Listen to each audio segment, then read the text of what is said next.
child, listen carefully. You have been wondering if this struggle will ever end. You have prayed, waited, tried again, and carried disappointments you never expected to carry. And somewhere along the way, a quiet thought entered your heart. What if I lose? But I need you to hear me before that fear grows any louder. Your present struggle is not the final word over your life. You have been looking at what is happening around you, trying to decide whether you are winning or losing based on what you can see. But you cannot see the whole story yet. There are things I am doing beneath the surface that you cannot measure with your eyes. And this is what I want you to understand today. I have not abandoned you in the middle of the battle. I am teaching you how to stand when circumstances tell you to fall. I saw you when you smiled in front of people who had no idea how tired you were. I saw the moment you went quiet because you didn't know what else to say. I saw you replaying the same situation in your mind, wondering what you could have done differently. You asked yourself whether you had missed something, whether you had prayed the wrong prayer, whether you had waited too long, whether the opportunity was gone.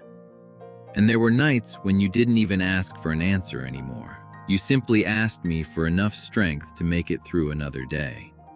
I heard that prayer, even when it was only a whisper, even when all you could say was, "God, please help me."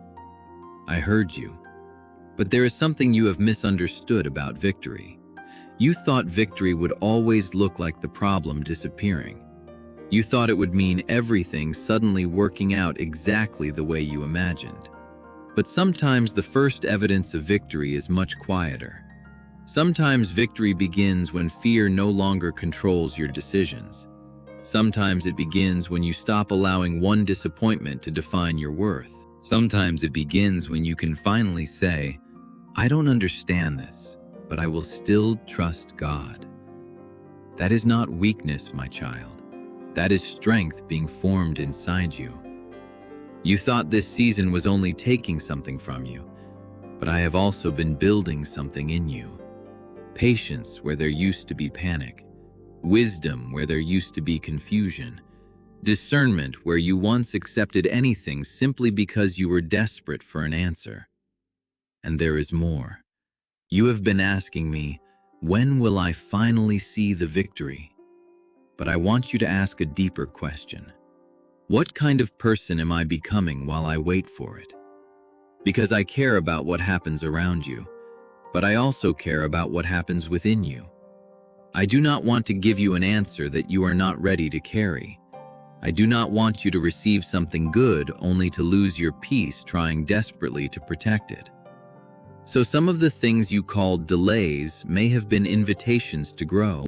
Some of the doors you called failures may have taught you discernment. Some of the moments you called losses may have separated you from things that were quietly draining your strength. You could not see that then. Maybe you still cannot see all of it now. But you can trust me, one step at a time. And I know there is another question sitting underneath all of this. You are not only asking, will I have victory? You are asking, after everything I've been through, can I really believe again? That question matters, because disappointment can change the way you pray. It can make you cautious about hoping. You begin protecting your heart by expecting less. You tell yourself, I won't get excited this time. I won't believe too much. I'll just wait and see. But I don't want fear to become your definition of wisdom. I want you to learn the difference between trusting me and trying to control the outcome. You do not need to know every detail of tomorrow to take the next faithful step today. So breathe. Release the part you cannot control. You can tell me exactly what frightens you. You can tell me what you are disappointed about. You can tell me where your faith feels weak. You do not need perfect words. And if this message is meeting you in a place where you have been struggling to trust again, simply whisper, Amen. Not because a word unlocks a miracle, not because your comment earns a blessing, but because sometimes faith begins with one honest sentence. God, I am still here, and I choose to trust you. Now listen carefully, because this is where I want to take you deeper. Your victory is not simply about defeating the thing that has been fighting you. It is also about refusing to let that thing become your identity. The rejection did not make you rejected. The delay did not make you forgotten. The failure did not make you a failure. The closed door did not make your future empty. The season that exhausted you did not erase the purpose I placed within you. You have been allowing one chapter to speak as though it were the entire book. It is not. There are pages you have not reached yet, and I am not asking you to pretend the painful chapter never happened. I am asking you not to let it decide what you believe about the chapters still to come. You remember the moment you almost gave up. Maybe nobody knew how close you were. Maybe you kept functioning. You went to work. You answered messages. You took care of responsibilities. You laughed when you were supposed to laugh. But inside, you were tired. Not just physically tired, soul tired. And still, somehow, you kept going. Do you understand what that means? You were stronger than you thought. Not because you never struggled, because you kept choosing the next step even while struggling. That matters. And perhaps the victory I am confirming in your heart today is not a promise that every circumstance will instantly change. It is a reminder that your circumstances do not have the authority to tell you who you are. You belong to me. You can stand again. You can hope again. You can rebuild. You can learn. You can begin again without pretending that the past never hurt. This is where the battle changes. You stop asking, "How do I make everything happen?"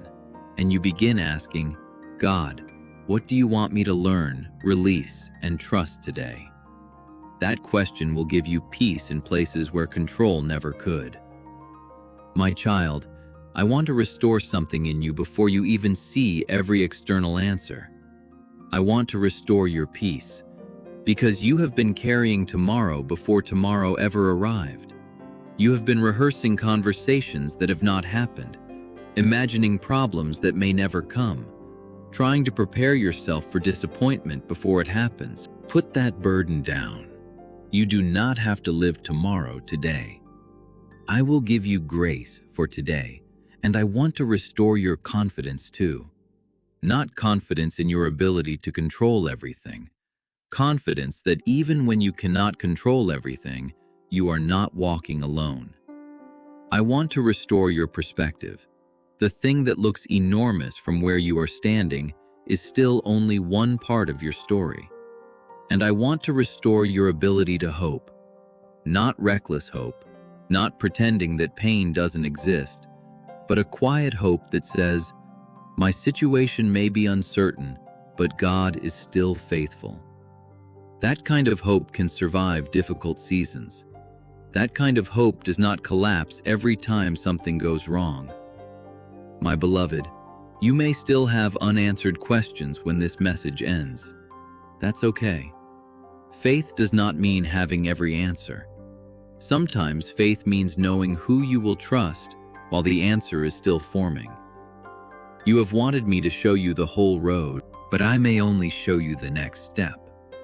Take it, then the next, then the next. You do not need to see the finish line to keep walking with me. And when you look back one day, you may realize that some of the moments you thought were proof that you were losing were actually moments when I was teaching you how to stand. So do not measure your life only by what has not happened yet. Look at what has changed inside you. Look at the wisdom you carry now. Look at the strength you did not know you had. Look at the things you finally learned to release. Look at how you are beginning to recognize what deserves your energy and what does not. That is part of your victory too. And yes, there may be things ahead that you cannot see. There may be opportunities you have not encountered. There may be answers that take time. There may be paths you never expected. But I will not ask you to live by guarantees I never gave you. I am asking you to live by trust, because your victory is not found in knowing exactly what tomorrow will bring. Your victory is found in knowing that tomorrow does not have to frighten you. I am with you in the uncertainty. I am with you in the rebuilding. I am with you when the answer is clear, and I am with you when it isn't. So tonight, or whenever you hear these words, let your shoulders relax. Stop fighting tomorrow in your mind. Stop punishing yourself for what you could not control. Stop calling yourself defeated simply because the story has not reached the part you hoped for yet. Your story is still being written, and the chapter you are living through right now does not get to erase everything that came before it, or everything that may come after it. You have survived days you once thought would break you. You have walked through disappointments that once seemed impossible to overcome, and you are still here. That matters. I saw every step. I heard every prayer. I know every question you have carried. And I want you to leave this moment with one truth anchored deeply in your heart. You do not have to see the victory to walk in faith toward it. If this message spoke to your heart, you can stay connected by subscribing. And if someone you love is struggling to believe that their story is over, share this message with them. But before you go, hear me one more time. Do not surrender your hope simply because the battle has lasted longer than you expected. Do not call yourself defeated because you are tired. Rest if you need to. Cry if you need to. Ask me for strength again. Then rise and take the next step. You are not required to understand everything today. You are only called to trust me with what you cannot yet see. And when fear tells you that you have already lost, remember this. What you see today is not the final verdict over your life. Keep walking. Keep trusting. Keep your heart open, because the battle you are facing may be part of your story, but it is not the whole story. And my child, your victory does not begin when everything finally changes. Your victory begins when you realize that the battle never had the power to make you abandon me.